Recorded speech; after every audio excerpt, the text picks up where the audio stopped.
देशाचे प्रधानमंत्री माननीय नरेंद्र मोदीजी यांच्या नेतृत्वात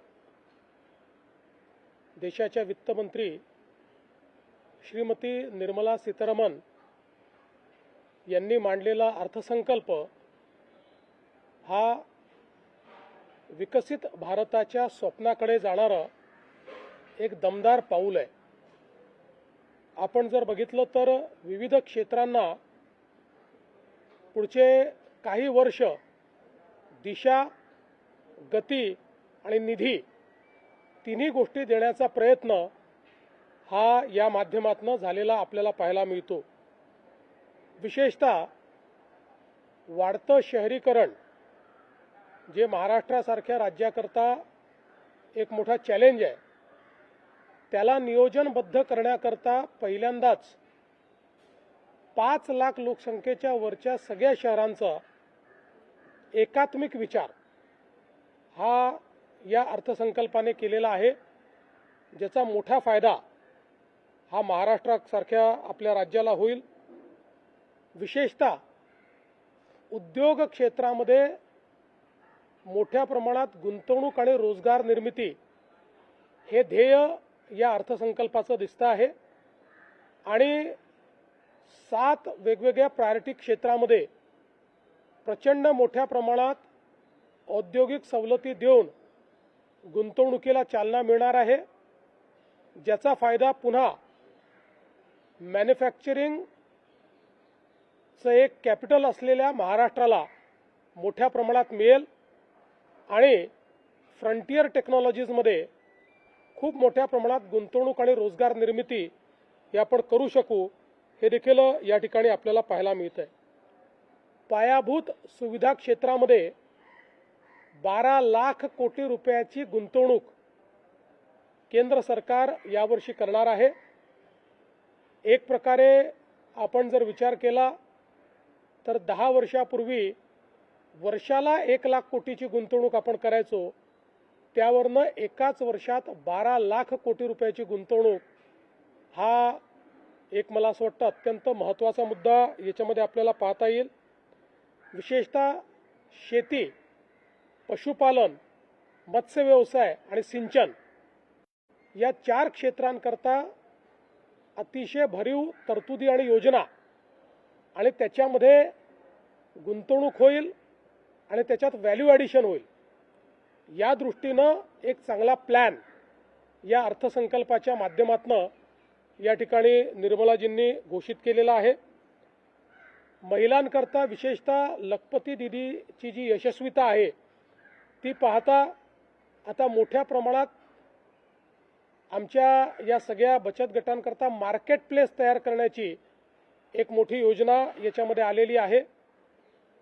विमेन लेड अशा पद्धतीनं म्हणजे ज्याचं नेतृत्व महिला करतात अशा पद्धतीच्या औद्योगिक इकोसिस्टीम तयार करण्याच्या संदर्भात एक मोठी व्यवस्था या ठिकाणी तयार झाली आहे।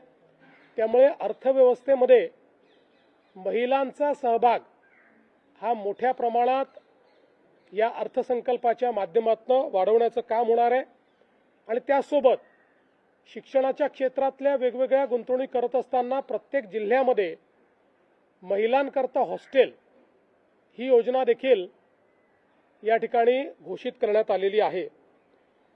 आपले आरोग्य व्यवस्था बळकट करण्याकरता प्रत्येक जिल्ह्याच्या रुग्णालयामध्ये त्या ठिकाणी कॅज्युअल्टी आणि ट्रॉमा सेंटर हे तयार करण्यात येणार आहे।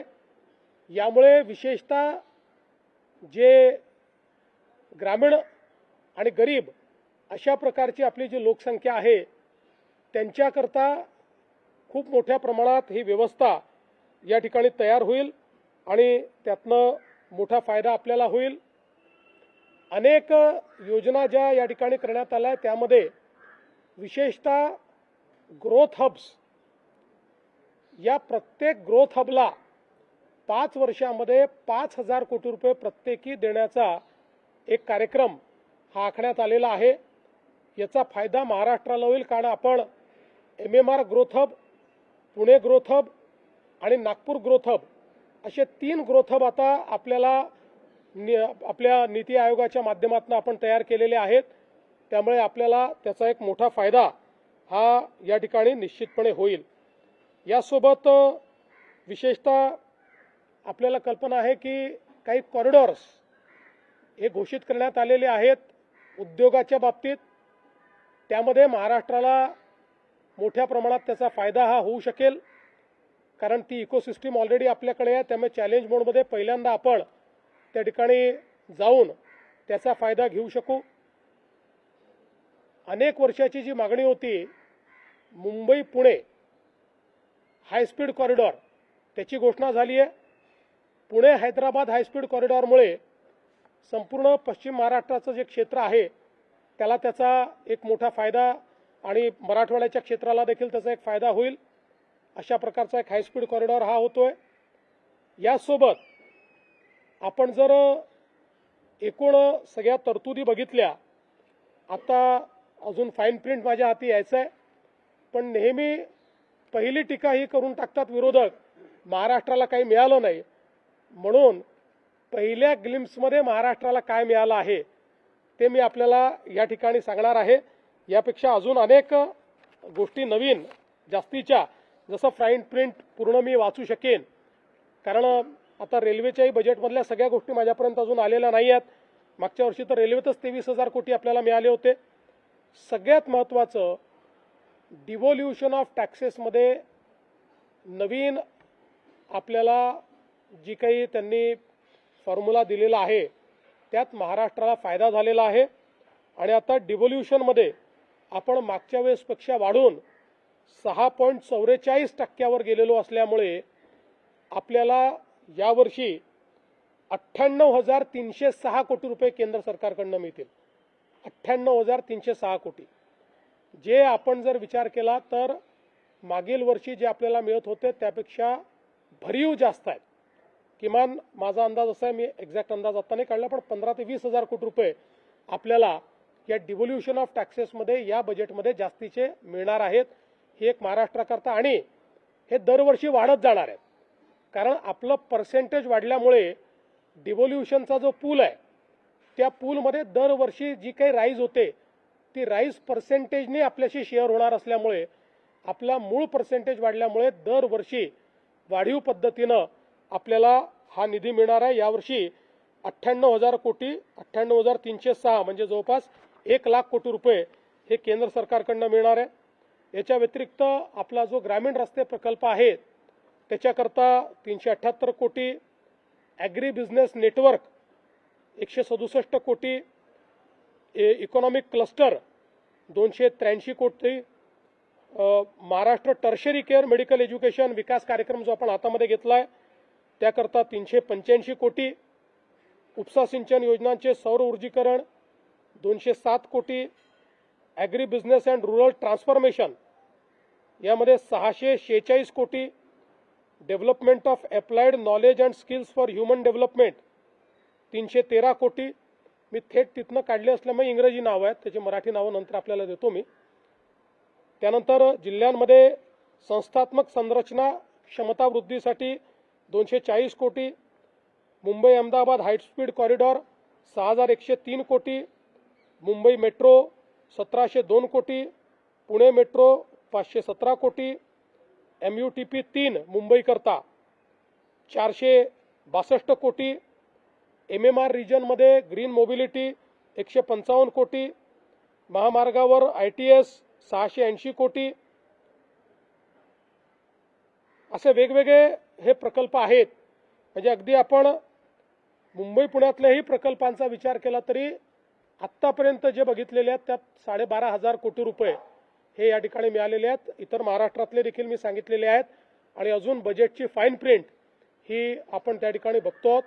त्यामुळे एकीकडे महाराष्ट्राला डिव्होल्युशन ऑफ टॅक्सेसमधनं 1,00,000 कोटी रुपये आणि वेगवेगळ्या योजनांवर देखील मोठ्या प्रमाणात निधी हा महाराष्ट्राला या अर्थसंकल्पातनं मिळालेला आहे.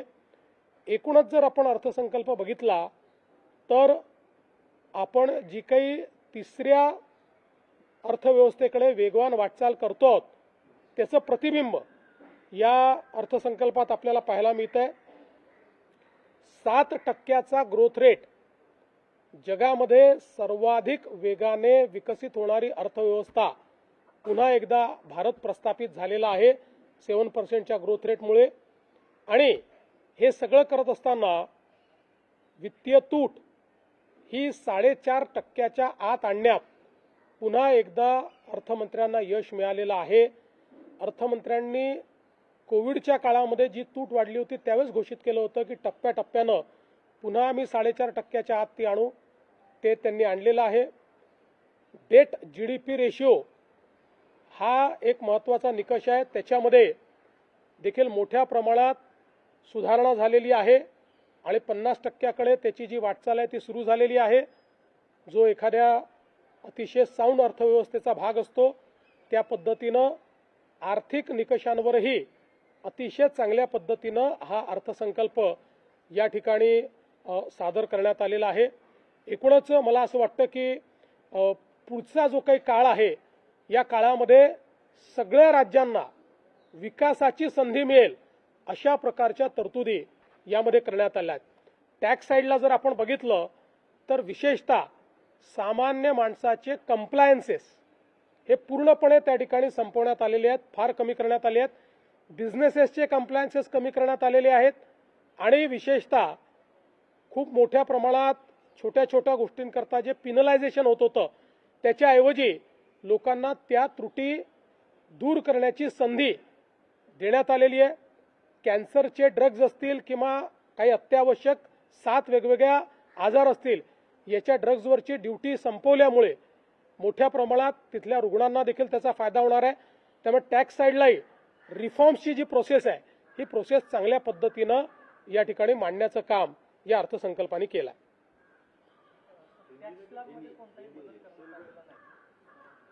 दरवर्षी टॅक्स स्लॅबमध्ये बदल करणं हे अपेक्षित नाही। आपण जर या ठिकाणी बघितलं तर टॅक्स स्लॅबमध्ये 14 ते 25 या कालावधीमध्ये अभूतपूर्व बदल झालेला आहे आणि तो दरवर्षी करणं योग्य नाही। आता यावर्षी रॅशनलायझेशन करणं याच्यावर जास्त भर दिलेला आहे। लोकांना अजून टॅक्समध्ये सवलत मिळावी असं वाटतं, ते वाटणं साहजिक आहे, पण मागच्याच बजेटमध्ये इतकी भरीव अशा पद्धतीनं टॅक्सची सवलत दिलेली आहे, आता ती रॅशनलाइज करण्याचा प्रयत्न करण्यात आला आहे। याचा परिणाम आपल्या राज्याच्या अर्थसंकल्पावरती पाहायला मिळेल का? 100% मिळेल, कारण आता आपण अर्थसंकल्प केंद्रानंतर याकरता सादर करतो की तो अधिक रिअलिस्टिक व्हावा। जसं मी सांगितलं की टॅक्स डेव्होल्युशनमध्ये आता यावर्षीपासून आपला वाटा वाढला, त्यामुळे आता आपल्यालाही आपलं बजेट करताना त्याचं लिव्हरेज घेता येईल।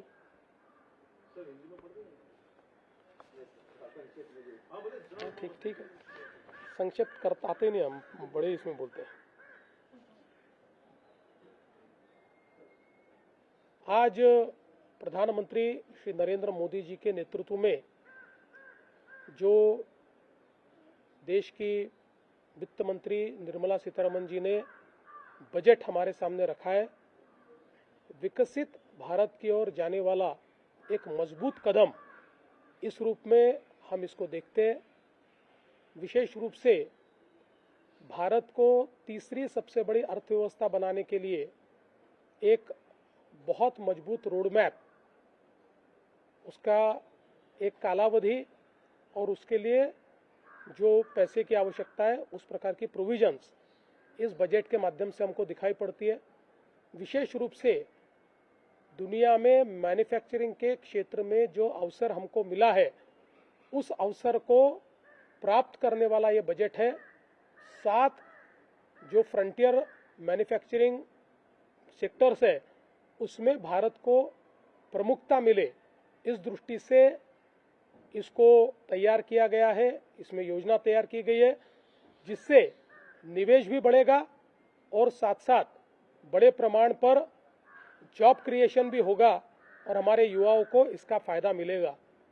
विशेष रूप से खेती का क्षेत्र हो, पशुपालन का क्षेत्र हो, डेयरी का क्षेत्र हो या फिर फिशरीज का क्षेत्र हो, इन सारे क्षेत्रों में या सिंचाई का क्षेत्र हो, बहुत कारगर योजना तैयार की गई है बहुत जिसको हम कह सकते हैं भविष्य का विचार करते हुए योजना तैयार की गई है, जिससे ये क्षेत्र विस्तारित भी होगा और इस क्षेत्र को बड़ा फायदा भी मिलेगा। महिलाओं की ओर विशेष ध्यान इस बजट ने दिया हुआ है, जहां एक और जो हमारी लखपति दीदी का जो कार्यक्रम है वो बहुत यशस्विता के साथ हमारे देश में चल रहा है और महिलाएं देश के अर्थव्यवस्था में योगदान दे रही है। उस योगदान को बढ़ाने के लिए जिस प्रकार से उनको मार्केट प्लेस कर देने का एक कार्यक्रम इसमें घोषित किया गया है, इससे बहुत विकेंद्रित पद्धति से महिलाओं को सक्षम बनाने का काम होगा और अर्थव्यवस्था में वे एक बहुत मीनिंगफुल कंट्रीब्यूशन दे पाएगी। हमारी महिलाओं को एक प्रकार से हर जिले में उनके लिए हॉस्टल तैयार करना, इस प्रकार की योजना भी इसमें दी गई है, जो बहुत महत्वपूर्ण है। हेल्थ सेक्टर में भी हर ग्रामीण रुग्णालय में, जिला रुग्णालय में, वहाँ पर कैजुअलिटी और ट्रॉमा सेंटर खोलकर इस पूरी सिस्टम को मजबूत बनाने का काम ये केंद्र सरकार कर रहा है और विशेष रूप से 12 लाख करोड़ रुपए का निवेश ये जो हमारे जिसको हम पायाभूत कह सकते हैं, अधोसंरचना जिसको हम कहते हैं, उसमें कैपिटल एक्सपेंडिचर में ये जाएगा, जिसके कारण इंफ्रास्ट्रक्चर के क्षेत्र में बहुत बड़े पैमाने पर ये निवेश होने वाला है और देश को एक बड़ी गति मिलेगी। अगर हम कुल मिलाकर देखें तो विशेष रूप से डिवोल्यूशन ऑफ टैक्सेस में भी जो नया वित्त आयोग है उसने जो फॉर्मूला दिया था उस फॉर्मूले को पूरे तरीके से एक्सेप्ट किया गया है, जिससे राज्यों को फायदा होगा। अगर महाराष्ट्र का हम विचार करें तो महाराष्ट्र को डिवोल्यूशन ऑफ टैक्सेस में अभी 6.41% इतना डिवोल्यूशन मिलने वाला है, जिसके कारण इस वर्ष हमको 98,000 करोड़ रुपए मिलेंगे और हर साल ये पैसा बढ़ते जाएगा। तो मैं ऐसा मानता हूँ महाराष्ट्र सहित सभी राज्यों के लिए बहुत महत्वपूर्ण है। विशेषतः जिन राज्यों में तेजी से शहरीकरण हो रहा है, ऐसे महाराष्ट्र जैसे राज्य को अलग अलग प्रकार की जो योजनाएं मिली है, 5 लाख की जनसंख्या से ऊपर के जो शहर है उनके लिए जो योजनाएं आई है, या ग्रोथ हब के लिए 5,000 करोड़ रुपया पर ग्रोथ हब अगले 5 सालों में देने की जो बात है, उसका महाराष्ट्र को फायदा होगा, क्योंकि एमएमआर, पीएमआर और नागपुर ऐसे 3 ग्रोथ हब ये महाराष्ट्र में चल रहे हैं।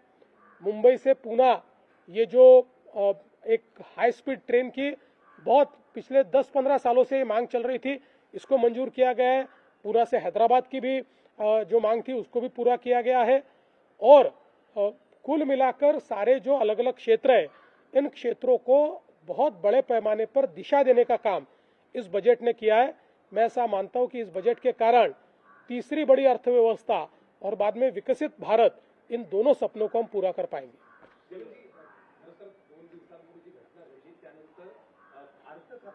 अर्थसंकल्प तुम्ही मांडणार, केंद्राचं बजेट आलं, अर्थसंकल्प तुम्ही मांडणार, पण सरळ मार्गी अजूनही विरोधकांनी हे घेतलं दिसत नाहीये। एक आरोप होतोय भाजपवर की ही संधी भाजपनं साधली आणि म्हणून अर्थ खातं परत स्वतः ताब्यात घेतलं। काय याला उत्तर आहे? असं आहे की राष्ट्रवादी काँग्रेसच्या नेत्यांशी मी चर्चा केली, कारण अर्थसंकल्प मांडायचा आहे। अर्थसंकल्प म्हणजे नुसतं एक भाषण वाचायचं नसतं, त्याकरता सिरीज ऑफ बैठका घ्याव्या लागतात। प्रत्येक विभागासोबत बैठक घ्यावी लागते, प्रत्येकाचा त्या ठिकाणी नियत वेळ ठरवावा लागतो, नियत वेळेप्रमाणे त्यांचे फॉर्म्स भरून घ्यावे लागतात। मग त्याचं असेसमेंट करून त्यांनी त्या सगळ्या योजना योग्य पद्धतीने त्याच्यामध्ये आणल्या आहेत की नाही, ते त्या योजना ज्या परमनंट योजना त्याच्या पुरवणी मागण्या मागणार नाहीत या दृष्टीनं त्यांचं कमी अधिक करावं लागतं। या सगळ्या गोष्टी कराव्या लागतात। या सगळ्या गोष्टी ताई आत्ताच या ठिकाणी उपमुख्यमंत्री झालेले आहेत, त्यामुळे इतकं मोठं एक्सरसाइज करणं त्यांना लगेच शक्य होईल अशी परिस्थिती नाही। अजून त्या दुःखातनंही पूर्णपणे बाहेर आलेल्या नाहीत, त्यामुळे लगेच पूर्ण क्षमतेने त्या काम करायला लागतील अशी अपेक्षा करणे अयोग्य आहे। आणि म्हणून आम्ही बसून ठरवलं की या संदर्भात हे खातं आता माझ्याकडे ठेवून मी ते बजेटची जी काही एक्सरसाइज आहे ती मी पूर्ण करावी, ते एक्सरसाइज मी पूर्ण करणार आहे आणि अधिवेशनानंतर या संदर्भात त्यांच्याशी चर्चा करून मग काय करायचा हा निर्णय आम्ही करू।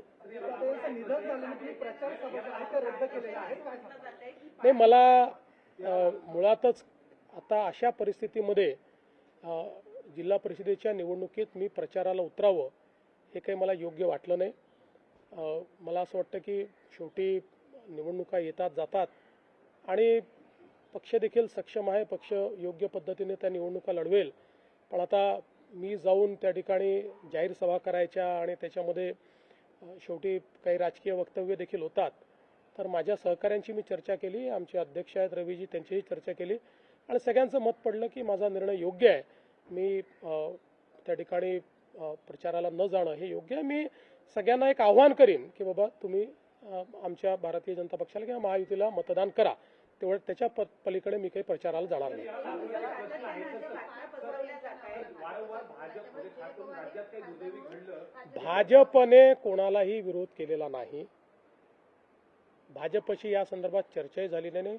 मी पुन्हा एकदा सांगतो की राष्ट्रवादी काँग्रेस पार्टी हा एक स्वतंत्र पक्ष आहे. त्यांच्यात कोणाला पद द्यायचं, कोणाला तिकीट द्यायचं, कोणाला नॉमिनेशन द्यायचं याचे निर्णय ते घेतात, ते निर्णय आम्ही घेत नाही.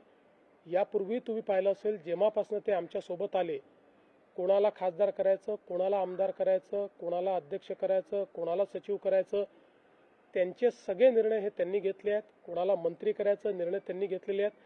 त्या निर्णयांमध्ये आमचं काही म्हणणंही नाही, आमचा काही सेई नाही. अजित पवारांचा अपघात ज्या विमानामुळे झाला त्या विमानाची जी कंपनी आहे ती युरोपात ब्लॅकलिस्टेड आहे. आता मुंबईत महाराष्ट्रात या संदर्भात काही कारवाई होईल का? आता या संदर्भातलं इन्व्हेस्टिगेशन हे DGCAने सुरू केलेलं आहे आणि DGCA हीच कॉम्पिटंट अथॉरिटी आहे. त्यामुळे त्यांच्या रिपोर्टनंतर त्या संदर्भातली पुढची कारवाई आपण करू शकतो. नाही, आत्तापर्यंत एवढीच माहिती आली की कोणीतरी गोळीबार केलाय, स्कूटी ती सापडलेली आहे, त्याच्या मालकाचाही पत्ता लागलाय, त्यांनी ती विकलेली आहे.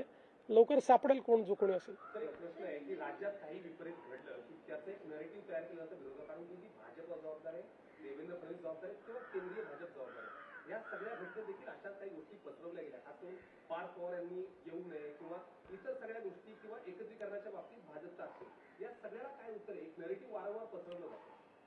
मी दोनच गोष्टी याच्यात सांगेन. खरं म्हणजे आता हे सगळं बोलायची वेळ नाही, पण दोनच गोष्टी सांगेन की समजा अजित पवार साहेब हे अशा प्रकारचं कुठल्याही एकत्रीकरणाची चर्चा जर करत होते तर ते कुठलीही चर्चा भाजपशी चर्चा केल्याशिवाय करतील का? त्यामुळे ते जर चर्चा करत असतील तर त्यांनी भाजपशी चर्चा केली असेल, ते करत नसतील तर वेगळी गोष्ट आहे. त्यामुळे मला असं वाटतं की पहिल्यांदा तर हे लक्षात घेतलं पाहिजे. पुन्हा एकदा सांगतो, चर्चा करायची नाही करायची, विलिनीकरण करायचं सर्वस्वी 100% राष्ट्रवादी काँग्रेस पक्षाचं डोमेन आहे. हा आमची अपेक्षा एवढी असेल, कुठलाही निर्णय घेण्याच्या आधी त्यांनी आमच्याशी चर्चा एकदा करावी आणि ते करतातच आणि ते पुढेही करतील. त्यामुळे याही संदर्भात दुसरं, समजा अजित पवार साहेब अशा प्रकारच्या चर्चा करत होते तर ती चर्चा ते NDAतनं बाहेर पडण्याकरता करत होते का? ते का सरकारमधनं बाहेर पडणार होते का? त्यांनी तर स्पष्टपणे सरकारमध्ये ते स्टेबल होते. त्यामुळे रोज काहीतरी कन्फ्युजन तयार करायचं आणि मग आपली इकोसिस्टीम वापरून ते कन्फ्युजन इको करायचं, ही पद्धती अयोग्य आहे, ही योग्य नाही आहे. बघा असं आहे, आत्ताच्या परिस्थितीत आम्हालाही राजकारण करायचं नाही, नाहीतर मी अनेक गोष्टी सांगू शकतो. काय घडलं आहे, काय घडतं आहे, मला सगळं दिसतं आहे, मी सगळ्या गोष्टींचा साक्षीदार आहे. आणि तुम्हाला सगळ्यांना माहिती आहे माझे आणि अजितदादांचे जे संबंध होते त्यात जवळजवळ सगळ्या गोष्टी ते मला सांगायचे, माझ्याशी शेअर करायचे. त्यांचा दुर्दैवी मृत्यू झाला त्याच्या आदल्या दिवशी जवळपास 1 तासभर आम्ही दोघं गप्पा मारत बसलो होतो. त्यामुळे मला असं वाटतं की या बाबतीत शेवटी खालच्या स्तराचं राजकारण करणं योग्य नाही. त्यांच्या पक्षाने निर्णय घेतला. एक लक्षात ठेवा की आज 2 वेगवेगळे पक्ष झालेले आहेत. शरद पवार साहेबांचा पक्ष आहे, अजित पवार साहेबांचा पक्ष आहे. आता अजित पवार साहेबांच्या पक्षाने हा निर्णय घेतला की आमचं नेतृत्व हे सुनेत्राताईंनी करावं आणि त्यांनी हा निर्णय घेतला की सुनेत्राताईंनी नेतृत्व करण्याकरता शपथविधी करावा. त्यांनी सुनेत्राताईंना सांगितलं, सुनेत्राताईंनी त्या ठिकाणी तो शपथविधी केला. त्यामुळे हा निर्णय सर्वस्वी राष्ट्रवादी काँग्रेस पक्षाचा आहे. आमची पहिल्या दिवशीपासून एक भूमिका आहे की आमचे साथीदार कोण आहेत, तर राष्ट्रवादी काँग्रेस पक्ष, अजित पवार यांच्या नेतृत्वातला राष्ट्रवादी काँग्रेस पक्ष. त्यामुळे आमच्या साथीदारांनी जो निर्णय घेतला त्या निर्णयाच्या पाठीशी उभं राहणं ही आमची जबाबदारी आहे. ती जबाबदारी आम्ही कालही केली, आजही करू. जो शपथविधी झाला त्याच्यावरती बरीच टीका होती की घाईघाईत शपथविधी झाला किंवा राष्ट्रवादी पक्ष सुरक्षित ठेवण्यासाठी हा निर्णय घेण्यात आला. नक्की भीती कोणाची होती किंवा मग हा निर्णय नक्की का घ्यावा लागला? मला असं वाटतं की याचं जे उत्तर आहे ते उत्तर हे राष्ट्रवादी काँग्रेस पक्ष देईल, कारण हा निर्णय त्यांचा आहे. आणि शेवटी शपथविधी कधी करावा, काय करावं या संदर्भात तो पक्ष निर्णय घेत असतो. आता आपल्याला माहिती आहे की म्हणजे ज्यावेळी इंदिराजींची दुर्दैवी हत्या झाली, त्यांची म्हणजे अग्निसंस्काराच्या आधी त्यावेळेस काँग्रेस पक्षाने निर्णय घेतला की राजीवजींना प्रधानमंत्री केलं पाहिजे. त्यामुळे परिस्थितीनुसार त्या ठिकाणी ते पक्ष निर्णय घेत असतात. तशा पद्धतीचा निर्णय राष्ट्रवादी काँग्रेस पक्षाने घेतला. त्याच्यावर इतकी टीका जी काही केली जाते आहे, आणि ती सेक्शन ऑफ द सोसायटी, म्हणजे तुम्ही जर बघितलं तर टीका करणारे हँडल्स देखील जर आपण बघितले तर लक्षात येतं की टीका कुठल्या मानसिकतेतनं केली जाते. म्हणून मी म्हटलं की मला याच्या राजकारणात पडायची इच्छा नाही आहे, नाहीतर मी त्याच्यावर पूर्ण डिसायफर करून देऊ शकतो तुम्हाला. दो सवाल हैं आपसे. पहला तो मैं बजट को लेकर आपसे सवाल करूंगा क्योंकि हमने कई देशों के साथ FTA किया है हाल में, तो उसका इम्पैक्ट हमने बजाय देखा कि मैन्युफैक्चरिंग यूनिट खासतौर पे MSME और जो माइक्रो लेवल की इंडस्ट्री, महाराष्ट्र की भूमिका कितनी अहम हो जाएगी यहाँ पर, पहला सवाल मेरा.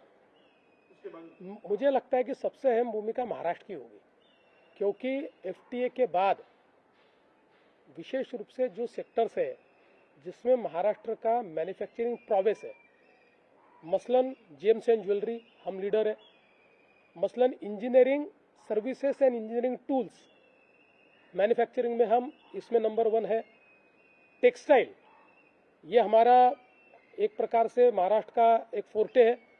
ऐसे कई क्षेत्र है कि जिन क्षेत्रों को सबसे बड़ा मार्केट जीरो ड्यूटी का मिला है वो सारे क्षेत्र महाराष्ट्र में है. इसलिए महाराष्ट्र को तो इसका फायदा मिलेगा ही. और दूसरा, आज के बजट ने इस FTA को लिवरेज करने के लिए जो मैन्युफैक्चरिंग पर जोर दिया है और जिस प्रकार के इंसेंटिव्स और बाकी सारी चीजें दी है उसका महाराष्ट्र फायदा पूरा लेगा. सेकंड सवाल है सर, चूंकि सुबह के गृह मंत्री भी आपने, इसलिए सवाल कर रहा हूँ, हालांकि जवाब आपने दिया है.